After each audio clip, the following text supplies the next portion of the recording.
What up, everybody? It is Rhino, and here in the background you are watching a HUT gameplay of me versus some guy who's rocking the Hartford Wolfpack as a team, LA Kings as a jersey. But we are here to talk about the trades that happened during the day before the draft, the first day of the draft, and the second day of the draft, because holy crap, some of them were intense. The draft happened, the first round at least, happened on Friday night. And during the day on Friday, I was constantly on Twitter while at work. I will fully admit I wasn't really working. I wasn't really paying attention, because I was just so focused, because as a Rangers fan, I know Cam Talbot is being traded. And it is my civic duty to find out where he's going and what the Rangers are getting for him. Unfortunately, they didn't do the best job in the world of getting amazingness for him. But we will get to that later. We're going to do this in order. I am looking at NHL.com trade tracker right now to go through all the trades, which wasn't even a lot, but it seemed like a lot. I'm not going to worry about the ones that are picks for picks, which clearly this one doesn't either, because, like, for example, the Islanders traded picks to move up to get a pick. That's not on here. The Rangers traded a pick to move down to get multiple picks. Not on here. So this is only things that involve players. And there are some big ones. There are some small ones that aren't going to get a lot of talk. But it starts with a kind of a small one, but it leads into a big one. It is the Boston Bruins getting a 6th round pick next season for the rights to Carl Soderberg, who then ended up signing an extension with Colorado, which led to a colossal trade. Colossal. No, not really colossal, but colossal. It's probably the second biggest trade of the day, if you ask me. Probably the second biggest. The next trade is a first-round pick from the Buffalo Sabres. Obviously not number 2, because they used that to get good old Jack Eichel. But first-round pick from the Sabres to Ottawa for Robin Lehner and David Legwand. So now Buffalo has a goalie. They have a superstar in the making in Eichel. Will he go to college? Don't know. Will he not go to college? Who the freak knows? Who knows? And now this one completely caught me off guard, but you're seeing reports come out now that kind of make sense. It is a 2015, so this year, first-round pick, along with 2 second-round picks of this year that were already used because the draft's friggin' over, to the Boston Bruins for Dougie Hamilton. Teach me how to Dougie Hamilton. And you see this, you're like, what the hell is going on? Why would the Bruins trade away a young defenseman who's already good, but has potential to be really good? Like, is he going to be Zdeno Chara? Probably not. Is he going to be Nick Lidstrom? Probably not. Can he be a Brian Leach? Potentially. He's got potential to be that kind of a guy. But you're starting to see reports now of he wanted a crap ton of money. I think it was, oh man, what was it? $33 million over 6 years, or was it 5 years? I'm gonna say 6 years, because 5 years would just be absolutely ridiculous. But that's some of the stuff you're gonna see. It's just Boston ripping Dougie Hamilton, and I don't really get it. I don't know why he would ask for that much money. I mean, I can't say I blame him. I mean, ask for as much money as you want, bro. Try and get as much as possible and see what happens. But damn, Boston traded Dougie, and that was trade number 2, I guess you could say, of the Boston Bruins fire sale, as their fans were putting it. because you ended up seeing rumors that they were going to trade Tuukka Rask, and it's just like, or it's like, what are you doing? No, they're not going to trade Tuukka Rask. That's just absolutely ridiculous, and it's never going to friggin' happen. At least not this offseason. But then you get to the next Boston Bruins trade, which is the very next trade that happened, which has fire sale written all friggin' over it. It has the first round pick of this year, Martin Jones and Colin Miller, going to Boston for Milan Lucic. Holy crap. So not only do the Kings already have a dominating, overpowering team that will run you the hell over, now they get Milan Lucic. Are you freaking kidding me, Boston? Why would you give him to the Kings? They're hard enough to beat already. And, like, in terms of, you know, a small team going against a big team. And you just gave them the biggest forearm possible. Holy crap. Now, granted, Boston had the 13th, 14th, and 15th pick in a row in this draft. Good. Like, holy crap. As a result of those two trades. But Milan Lucic and Dougie Hamilton, why would you give up Milan Lucic? Off the face-off, he ties his man up, and so the puck goes yeah, I get Soderberg. You know, he wants a lot of money. Get rid of him. To start something. He's nothing, you know, crazy. Dougie Hamilton's pretty damn good. Even though he wanted a lot of money, sometimes you gotta realize that damn good is damn good, and damn good has to get paid. Granted, you're paying for potential as opposed to paying for right now, but it's what you gotta do. But whatever. People in Boston are pissed. They were not a fan of Sweeney. They were not. They were like, oh, if they package like 2 of these picks to Arizona and get the number 3, I'm okay with it. But that never happened. They stayed pat at 13, 14, 15, drafted their 3 players, and one of whom was a stretch. One of them was like the 40th or 60th ranked person on TSN, and they took him at 15. Like, what the hell? That really made people mad. that one, if the trades weren't enough, the fact that you used the 15th overall pick on a reach, that pissed people off. They weren't too happy about that. Not at all. But then we get to the second biggest trade of the day, if you ask me. The Milan Lucic one is the first one. Holy crap. Holy crap. But the second biggest one is Buffalo making legit strides to try and be better. I don't think it's going to work, but they're trying.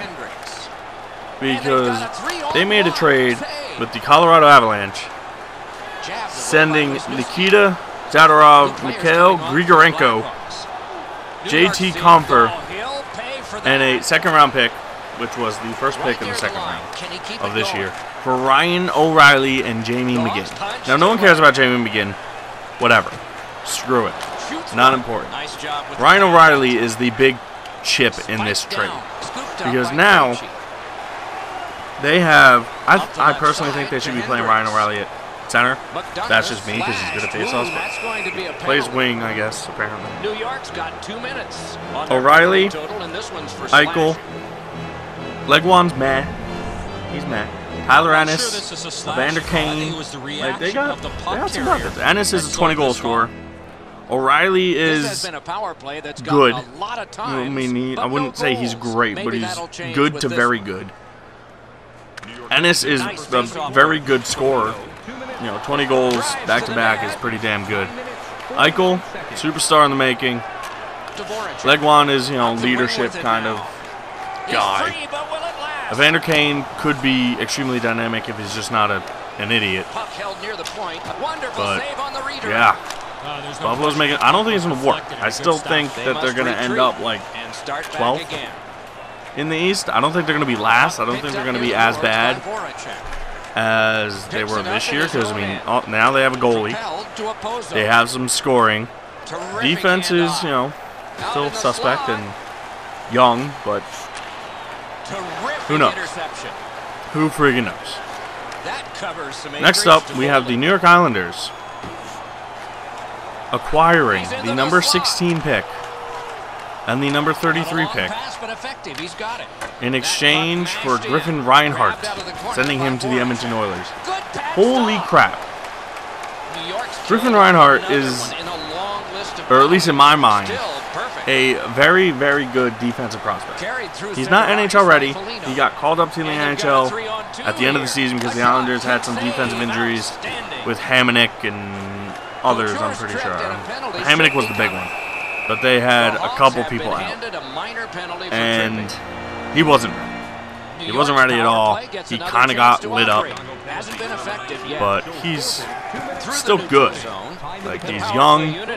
He was a first-round pick of the Islanders a couple years ago. And they tossed him away. And now, for the first time in forever, I honestly didn't even think about this until just now. The Edmonton Oilers have a first-round pick defenseman within the last, 5 years. Because he was a first-round pick. He was drafted within the last 5 years. And the Oilers would never draft defense. They would always have the first overall pick, and they would draft the forward. But holy crap, now they have a defenseman. Oh my god. So now they have Connor McDavid, Taylor Hall, Nail Yakupov, Ryan Nugent-Hopkins, and Griffin Reinhart as first-round picks in the last 5 or whatever years. Good for you, Oilers. You're probably still going to suck this year because you don't have defense now, which you kind of have to address, but it's good. It's a start. I want to see the Oilers doing good. I don't know if it's the whole fact that, oh, it's Gressy's team, they had a dynasty, and now they've just completely gone to shit. But I want to see them come back. I would like to see them come back and then lose every year in the semifinals to the Rangers, but I want to see them come back. Speaking of the Rangers, they are not the next trade on the list, but their arch rival in the New Jersey Devils is. Because the Devils acquired Kyle Palmieri, New Jersey boy, actually. He's from New Jersey. I don't know if he was growing up rooting for the Flyers, the Devils, or the Rangers. I do not know that. But he's from New Jersey. And they acquired him from Anaheim for a second-round pick and a third-round pick next season. The second-round pick was this season. Third-rounder is next season. And Kyle Palmieri, the Devils need scoring. They need offense, and Kyle Palmieri can kind of provide that. Not in the way that they need him, but he can help. It doesn't hurt. I mean, they're so old and not great that anything helps. And now it's time we get into the goalie conversation. Because the next trade is Eddie Lack going to Vancouver for a third-rounder this year and a seventh-rounder next year. And that started the concern of what the hell is Cam Talbot going to get, and what are the Hurricanes going to do with Anton Hudobin. Because now they have Eddie Lack. They got him from Vancouver. Vancouver's looking to get rid of him because they have Ryan Miller. And that started a whole cluster of hell, which really, really upset me. The rights to Antti Niemi went to Dallas for a 7th-round pick. So now Antti Niemi is going to be the starter for the Stars, which is exciting because now the Sharks don't have a goalie. So that's always good. And now we get into the Rangers discussion. Actually, no. We're going to hold off on the Rangers. We're going to do some other stuff. The Hurricanes ended up sending Hudobin to the Ducks for James Wisniewski. Nothing special there. The Ducks have goalies, so now they just throw another one into the friggin' pool. Yay them. Yay them. Carolina gets a defenseman. That's great. Martin Marincin, I honestly don't even know how to pronounce that, gets traded to the Toronto Maple Leafs for a 4th-round pick and Brad Ross. I got nothing to say about that. I don't know anything about the two players. I know nothing. Edmonton gets Eric Gryba, a guy who can play defense for them this season, in exchange for a 4th-round pick and Travis Iwanek. Don't know anything about Iwanek. All I know is that Eric Gryba can play defense for the Oilers this year. Now, the most recent one is a very, very confusing one before we talk about my Ranger trades. Is the Flyers get Sam Gagner and a conditional draft pick. I am unaware of the condition. For Nicholas Grossman. Oh, this is to Arizona, by the way, to the Coyotes. The Coyotes get Grossman and the contract of Chris Pronger. Now, you may ask, why the hell would the Coyotes take the contract of Chris Pronger? And that is because they need money to pay someone for. They are very, very, very below the cap floor. So they need contracts to spend money on so they can reach the cap floor. And the contract of Chris Pronger is a very good thing to bring in to get no production for, because they want to suck once again because they're the Arizona Coyotes and they feel like losing, which pains me for Don Maloney. But that's okay, because I hate Dave Maloney, so unfortunately his brother just has to suffer based on association.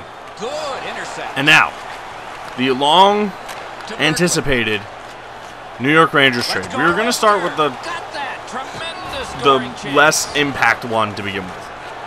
They acquired Antti Raanta from the Chicago Blackhawks for Ryan Haggerty. I have no problem with this trade. I am all for it. Ryan Haggerty is a raw but good prospect, and Antti Raanta is now the backup who is very capable.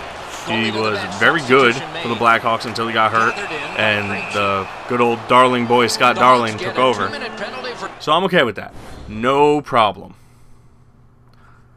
Another one that I don't really have a problem with is the trade that involved Anaheim, where the Rangers got Emerson Edom and a 2nd-round pick for the rights to Carl Hagelin, a 2nd-round pick, and a 6th round. Carl Hagelin is a restricted free agent.